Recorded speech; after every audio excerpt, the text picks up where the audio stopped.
these new tools for artists, it really levels the playing field so that you're able to disseminate your work and to show the work that you've created in a much more democratic way.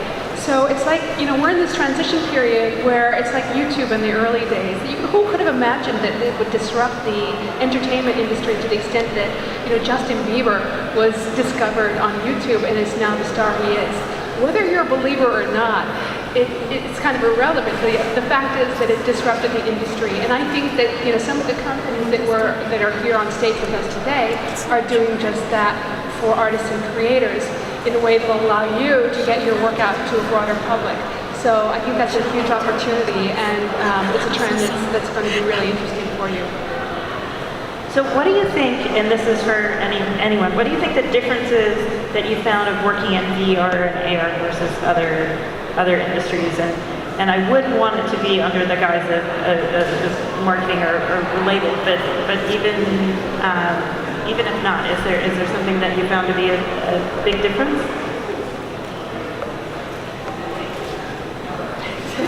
I feel like viewer.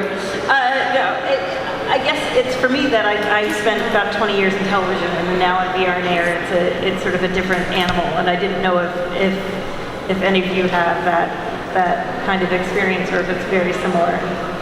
I feel like this is, below the line experience is very different, and for those of you who are not advertising professionals, it basically means direct-to-consumer. And again, I really feel that there's such a need right now for community, and real connection, because there are so many different channels. There are so many ways. We don't really share, as referencing the previous panel about storytelling. We don't share the same stories even. So I really feel that the collective experiences that we have in public spaces and stores really informs, it helps reinforce who we are. And they're not just Instagrammable moments, but it's really about taking that experience and sharing it with friends. And so that's what I think is different now, is we're not so much advertising to people. We're trying to create something where they can create a life experience that they can share with others, and I think that's maybe the difference that I see. Are there any tips or tricks that you have for those in the audience who are developing their marketing strategies, who came to this looking for that? Don't tell me. Well, it's like hire people here, or use their services, but besides that, is there any specific thing? Maybe I'll start with you again. I think the main thing is that consistency is key. If you're making a brand for yourself, you really want to sort of stay true to yourself and not kind of throw a bunch of new things all at once.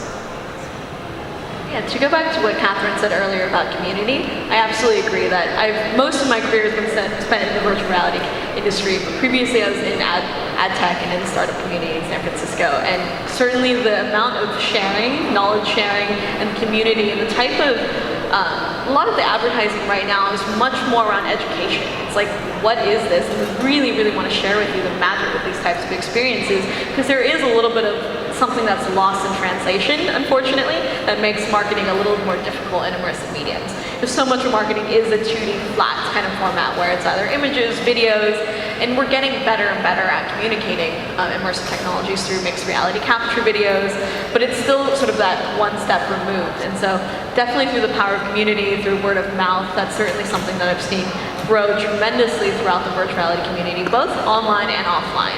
And so lots and lots of events like this, doing panels, doing exhibitions where people can go and easily try out different content, but also online in Facebook groups, on Reddit, on Twitter. I mean, all these social media platforms have really, really active communities, and they're still continuing to grow. Like, I'm an admin of one of the virtual reality groups on Facebook, and there's 50,000 people in it. I remember when it was 5,000 people 4 years ago, and it's growing and growing. So people are certainly interested in finding out more about it and connecting on a human level, one-to-one with another person to learn about it, because there's kind of that missing gap between seeing a photo of it on the New York City subway that, oh, this is a headset, it's available for $200, versus talking to a friend who's actually tried it and has had that kind of eye-opening experience of how remarkable some of these things can be. Yeah, I definitely agree. I feel like when you guys were when Spheres was purchased, I feel like the entire industry was excited for you, which I feel like wouldn't have necessarily happened in other industries. We're like, yes, he did it, somebody did it.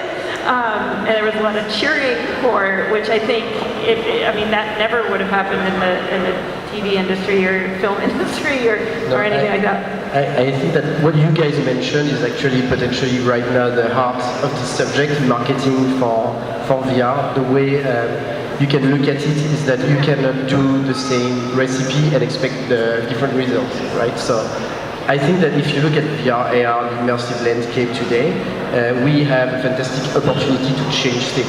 And when I say change things, it's not only we're changing the technology, but we're changing the people who make it. We try to work in an inclusive way with female teams and directors. And you can also, we can also try to work, and we also try to work on subjects that haven't been treated before. If you look at Battle Scar, our movie, it's on the punk One of my favorites. of New York, end of the 70s. It's like queer, it has the F word, it talks about drugs. It's a Puerto Rican character. And we try and bring all of these elements because actually, when I mentioned packaging before in marketing, I didn't mean that you need to package something to make it acceptable by the industry. I think it's pretty much quite the contrary. We can see too many things right now in our industry that are too shy, where creators are not pushing it enough. When they come to us, if we like it, we will push it all the way. We will make it even more radical.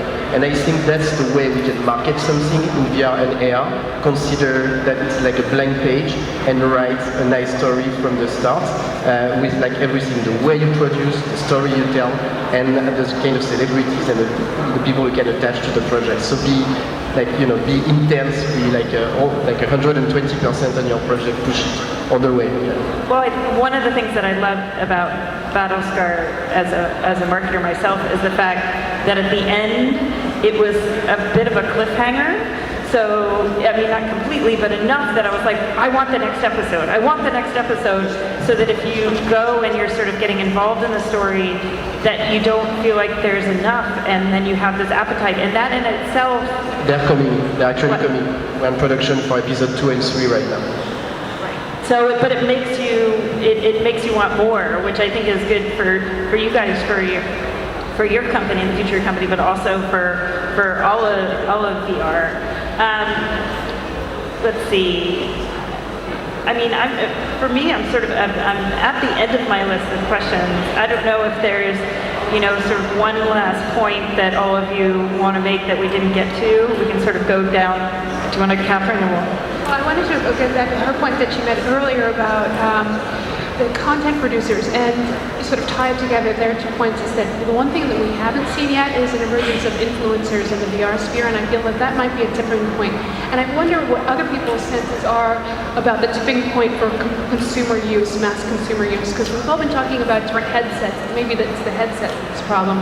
And other people say, well, it's really the content that's the problem, because we're seeing it still used in a very limited way at the mass scale. So when is it going to have its iPhone moment?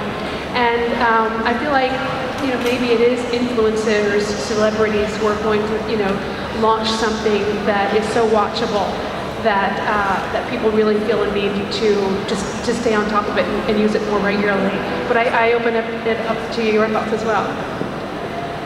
I think in some ways we're ready, in some ways we're not ready. I think that there does have to be more content that's at the quality that you guys are producing at, and episodic content, things that you sort of have the reason to go back in. I think you need to have a 6 degrees of freedom in a much more broader sense. You need to have the technology so you can put it on and almost, just play it. And I think Oculus Go does a pretty good job at that, but it's only 3 degrees of freedom. So once we get a lower price point that you can have 6 degrees of freedom with a deeper roster of high quality content that is marketed. Right now I feel like the headsets are marketed as if people want to buy the headset because it's beautiful, as opposed to wanting to buy the headset because of the technology inside it and the experiences inside it. You're not necessarily going to buy, and I'll keep on using my TV experience, you're not going to buy a TV because of exactly how it's going to look on the wall. You're going to buy it because you want to see what's on it. And that transition hasn't quite happened yet, I feel. Helen, you had something to add? Yeah, so I totally agree, kind of seeing even where like the chicken and egg problem is around content, around hardware. Obviously there needs to be an intersection and a mix of both. But when I think about like, for me, the pieces of VR that are really magical, very different about the way that we currently interact with computers is that it's spatial, that it's embodied, that it allows you, if it has 6 degrees of freedom, for you to walk into the space, use your body, use your arms, and really live inside of an experience or an application or a story like that.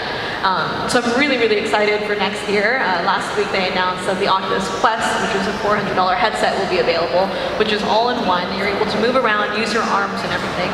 But I think right now when you look at really incredible experiences that are really pushing the limit, where you're able to use your entire body, the hardware is still a little bit behind. The content is incredible. And if you go to these, marketing activations, you go to film festivals, you have somebody there who physically is dedicated to just helping you get in and out of the headset. And if you have that experience of being kind of chauffeured into it, once you get in the headset, it's incredible. But if you buy this at home and you go through the process of setting it up with wires, and troubleshooting, and cameras, and all the different components that come with it that you don't actually deal with in a film festival, it's a very different experience. And so it's very exciting to see better hardware come out. Yeah, I think one of the things that I think is the hardest is just even also like getting the headset from here to here, right? That once the cost, comes down, the experience comes down, it's like how can you get somebody to be like, I want to put it on my face now. And I think that's marketers that's the marketing problem. That's something that marketers can figure out. Any other thoughts? That's when I think it's got to have its YouTube moment, and that's why I'm excited about the platforms, because there's not that much quality work. I mean, having studied VR filmmaking, I see a lot of really elementary, people trying out the technology, and it's really shaky, and the quality makes you really want to take the headphones off because it's a really unpleasant experience. And unfortunately, that's what a lot of people associate with VR.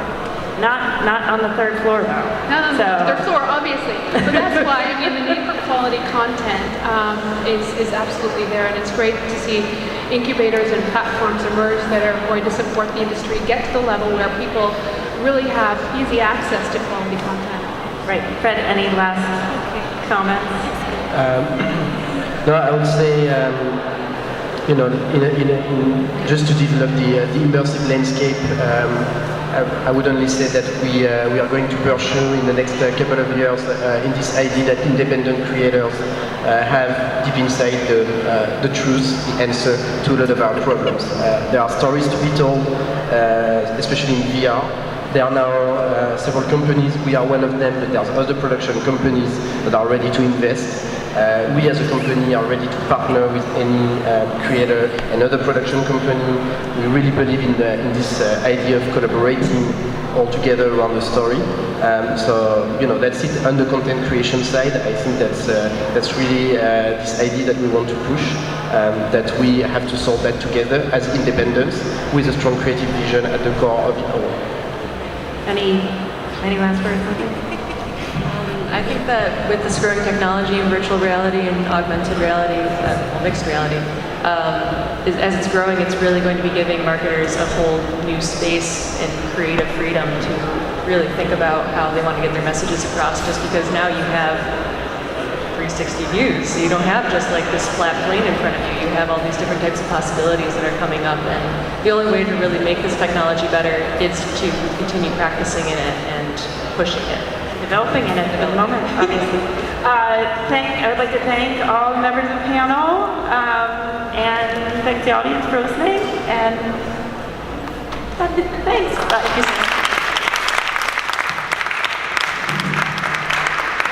By the way, if anybody's interested in joining New York City Tech Creatives, NYC Tech Creatives, we have ongoing conversations all the time, and I would love to see you there as artists and creatives.